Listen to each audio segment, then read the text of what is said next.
ആറന്മുളയിലേക്ക് പോവുകയാണ്. നേരത്തെ മന്ത്രി പി സി വിശ്വനാഥിന്റെയും എം എൽ എ അബിൻ വർക്കിയുടെയും ഒക്കെ പ്രതികരണങ്ങൾ അമൽ തേൻമറവിൽ നൽകിയിരുന്നു. പിന്നെ ദുരിതാശ്വാസ ക്യാമ്പുകൾ തുറന്നിട്ടുണ്ട്. ദയവായി ആളുകൾ ഞങ്ങളുടെ ഭാഗം സേഫാണ് എന്ന് കരുതി ഇരിക്കരുത്. എന്തെങ്കിലും ഒരു മഴ അല്ലെങ്കിൽ വെള്ളപ്പൊക്കം ഉണ്ടാകാനുള്ള സാധ്യതയുണ്ട് എന്നൊരു ചെറിയ തോന്നലെങ്കിലും ഉണ്ടെങ്കിൽ ഉടനടി സുരക്ഷിത ഇടങ്ങളിലേക്ക് മാറുക എന്നാണ് അമൽ നമുക്കൊപ്പം ചെയ്യുന്നുണ്ട്. അമൽ, ദുരിതാശ്വാസ ക്യാമ്പുകൾ എവിടേക്കാണ് തുറന്നിരിക്കുന്നത്? ഇപ്പോൾ മന്ത്രിയുടെയും എം എൽ എയുടെയും ഒക്കെ വാക്കുകൾ നമ്മളിലൂടെയും ഒക്കെ ആളുകളിലേക്ക് എത്തിയിട്ടുണ്ടാകുമെന്ന് കരുതുന്നു. ആളുകൾ അങ്ങനെ ഇന്നത്തെ രാത്രി കുറച്ചൊന്ന് തൽക്കാലം വീടുകളിൽ നിന്ന് മാറി നിന്നാണെങ്കിലും സുരക്ഷിത ഇടങ്ങളിലേക്ക് മാറാൻ തയ്യാറാണോ?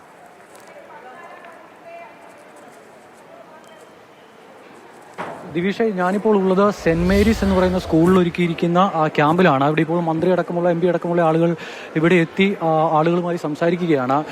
നേരത്തെ നമ്മൾ ഈ ഒരു വീടിന്റെ മുകളിൽ 2ാം നിലയിൽ കയറി നിന്ന കുറച്ച് ആളുകളെ കണ്ടിരുന്നു.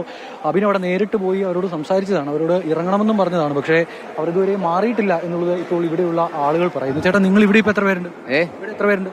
10, 60, 70 പേര് കൂടി കാണും ഇവിടെ. നിങ്ങളുടെയൊക്കെ വീടിന്റെ അടുത്ത് ഇനിയും ആളുകളെ മാറ്റാനുള്ളവരുണ്ടോ? ഇല്ല, എല്ലാവരും നമ്മൾ ഓൾറെഡി 2018 വെള്ളത്തിന്റെ വരവ് നമുക്കറിയാമായിരുന്നു. അതനുസരിച്ച് നമ്മൾ നേരത്തെ തന്നെ ആൾക്കാരെ മറ്റേ എല്ലാ സ്ഥാനങ്ങളും എല്ലാം നമ്മളത് ക്ലീൻ എല്ലാം എത്തേണ്ടടുത്ത് എത്തിക്കും. അങ്ങനെ എല്ലാ കാര്യങ്ങളെല്ലാം ചെയ്തു.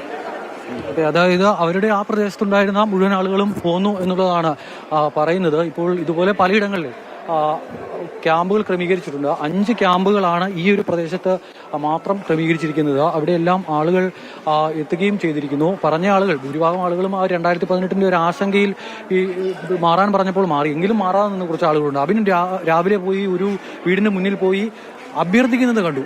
കുറച്ച് ആളുകളോട് വീടിന് മുകളിൽ നിന്ന് ഇറങ്ങണം, മാറണം എന്നൊക്കെ. അവരിപ്പോഴും മാറിയില്ല എന്ന് പറയും. ഇപ്പോഴും മാറിയില്ല എന്നാണ്. ഞാൻ അവരെ മാറുമെന്ന് ഉറപ്പ് പറഞ്ഞ് ഞാൻ അവിടെ ഏൽപ്പിച്ചിട്ട് പോകുന്നതാണ്. പക്ഷെ അവര് ഇപ്പോഴും മാറിയില്ല എന്നാണ് പറയുന്നത്. കാരണം അവർ മാത്രമേ ഇനി അവിടെ മാറാനുള്ളൂ. അവർ 2ാം നിലയിൽ ഇരിക്കുകയാണ്. രാത്രി വെള്ളം കൂടിയിട്ടുണ്ടെങ്കിൽ അവിടെ കറണ്ടും ഇല്ല, വെളിച്ചവും ഇല്ല, വെട്ടവും ഇല്ല. പ്രായമായൊരു സ്ത്രീ അടക്കമുള്ളവരുണ്ടായിരുന്നു. അപ്പോൾ അവര് ഒന്നുകൂടെ ഇനി ഞാൻ അവിടെ പോവുകയോ അല്ലെങ്കിൽ മറ്റെന്തെങ്കിലും സജ്ജീകരണം നടത്തി അവരെ കൊണ്ട് കൊണ്ടുവരാനുള്ള സജ്ജീകരണങ്ങൾ ചെയ്യും. കാരണം ഇങ്ങനെയാണ് ഇതിന്റെ പ്രശ്നം. കാരണം ആളുകളോട് മാറാൻ പറയുമ്പോൾ ആളുകൾ പലരും വിമുഖത പ്രകടിപ്പിക്കുന്നത് 2 കാരണങ്ങൾ കൊണ്ടാണ്. അവർ ഓർക്കുന്നത് ചിലപ്പോൾ ഇനി വെള്ളം കയറില്ല എന്ന് വിചാരിക്കുന്നവരുണ്ടാവും, അല്ലെങ്കിൽ ഇത് അത്ര വലിയ മഴയല്ലല്ലോ എന്ന് വിചാരിക്കുന്നത്. അല്ല, മഴയുടെ കാര്യം നമുക്ക് പ്രെഡിക്റ്റ് ചെയ്യാൻ പറ്റില്ല. കാരണം ഇതെങ്ങനെ എന്തെങ്കിലും സംഭവിച്ചു പോയാൽ പിന്നെ അത് വലിയ പ്രയാസം. അതുകൊണ്ട് ഇപ്പൊ എത്ര ക്യാമ്പുണ്ട്? അതായത് ഇവിടെ മാത്രം ഇപ്പോൾ 5 ക്യാമ്പാണ് പ്രവർത്തിക്കുന്നത്. അതായത് ഈ ക്യാമ്പിൽ ഇപ്പോൾ 90 ആളുകൾ, അല്ലെ 94 ആളുകളാണ് ഈ ക്യാമ്പിലുള്ളത്. അത് മാത്രമല്ല, മറ്റു ക്യാമ്പുകളിലും ഒക്കെ തന്നെ ആളുകളുണ്ട്. അത് കൂടാതെ തന്നെ പല പള്ളികൾ വ്യക്തിപരമായി അവിടെ ക്യാമ്പുകൾ തുടങ്ങിയിട്ടുണ്ട്. പള്ളികളുടെ വലിയ സേവനമൊക്കെ ഇപ്പൊ SNDP യൂണിയനിൽ തന്നെ ഇപ്പോൾ വിളിച്ചിരുന്നു. അവരുടെ ക്യാമ്പ് ഓഫീസായി, അങ്ങനെ NSS, അങ്ങനെ എല്ലാ സംഘടനകളും ഒക്കെ തന്നെ ക്യാമ്പുകൾ തുടങ്ങുന്നുണ്ട്. എല്ലാവരും കൂടെ കൂട്ടായി യോജിച്ചുകൊണ്ടുള്ള ഒരു പ്രവർത്തനമാണ് നടക്കുന്നത്.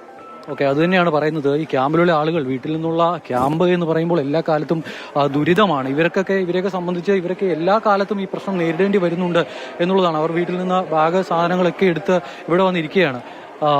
നിങ്ങൾ എവിടെ താമസിക്കുന്നവരാ? കീഴേര. വീട്ടിലൊക്കെ വെള്ളം കയറി? വെള്ളം കയറി. എപ്പോഴാ ക്യാമ്പിലേക്ക് മാറിയേ? ഞങ്ങളിന്ന് രാവിലെ ഒരു 7 മണിയൊക്കെ ആയപ്പോഴത്തേന് വന്നു.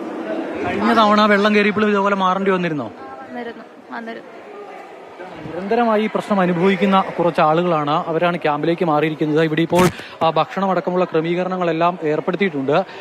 കൂടുതൽ ആളുകളെ ക്യാമ്പിലേക്ക് മാറ്റാനുള്ള നീക്കങ്ങളും സജീവമായി തന്നെ നടന്നു വരികയാണ്. അതിനിടയിലാണ് നേരത്തെ അബിൻ പറഞ്ഞതുപോലെ ചില ആളുകൾക്കൊക്കെ ഇത് എത്ര പറഞ്ഞാലും മനസ്സിലാവാത്ത ആളുകൾ ഇപ്പോഴും വീട്ടിൽ തന്നെ തുടരുന്നുണ്ട്. രാത്രി ആയാൽ ശരി അമല, ഇതാണ് ഇപ്പോ MLA ഒക്കെ സൂചിപ്പിച്ച പോലെ നമ്മുടെ ഒരു ആത്മവിശ്വാസമാണ്.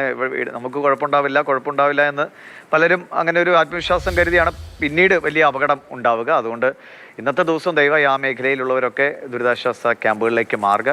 ഒരു 24 മണിക്കൂർ നമ്മളൊന്ന് ക്ഷമിച്ചാൽ, മഴയൊക്കെ ഒന്ന് മാറിക്കഴിഞ്ഞാൽ നമുക്ക് വീടുകളിലേക്ക് തിരികെ പോകാമല്ലോ. പിന്നെ വീടുകളിലൊക്കെ നേരത്തേക്കാണെങ്കിൽ വീട് പണിയുമ്പോൾ മുറിക്കകത്ത് ഒരു ഷെയ്ഡൊക്കെ പണിയും, കുറച്ച് മുകളിലേക്ക് അത്യാവശ്യം സാധനങ്ങളൊക്കെ കയറ്റി വയ്ക്കാൻ. ഇപ്പോൾ പുതിയ രീതിയിലുള്ള വീട് പണിയൊക്കെ തുടങ്ങിയപ്പോൾ അത്തരം സാധനങ്ങൾ വയ്ക്കാനുള്ള സ്ഥലങ്ങൾ കുറവാണ്. അതൊക്കെ ഉണ്ടായിരുന്നെങ്കിൽ നമുക്ക് ഈ തുണിയും ബാക്കി സാധനങ്ങളൊക്കെ മുകളിലൊക്കെ കയറ്റി വെച്ചാൽ വീട് പൂട്ടിപ്പോയാലെങ്കിൽ അല്പം ആശ്വാസമുണ്ട്. നമ്മുടെ സ്വത്തുവകകൾ നശിക്കില്ലല്ലോ എന്നതൊരു പ്രശ്നമാണ്. ആളുകളുടെ കുഴപ്പം ഇതാണ്. ഇപ്പം നമ്മൾ എല്ലാവരും വരണം എന്ന് പറഞ്ഞാലും നമ്മൾ ഉണ്ടാക്കിയ കുറേ സാധനങ്ങളാണല്ലോ, അതൊക്കെ നശിച്ചു പോകുമോ എന്നൊരു ആശങ്കയും പേടിയും ഒക്കെ കണ്ടാണ് പലരും ഇല്ല ഞങ്ങൾ ഇവിടെ നിന്നോളാം എന്ന് പറയുന്നത്. നമുക്ക് പെട്ടെന്ന് അവരെ തെറ്റു പറയാനും കഴിയില്ല. പക്ഷേ ജീവനാണല്ലോ വലുത്. ജീവനുണ്ടെങ്കിൽ ബാക്കിയെല്ലാം നമുക്ക് ഉണ്ടാക്കാം എന്ന് കരുതാം.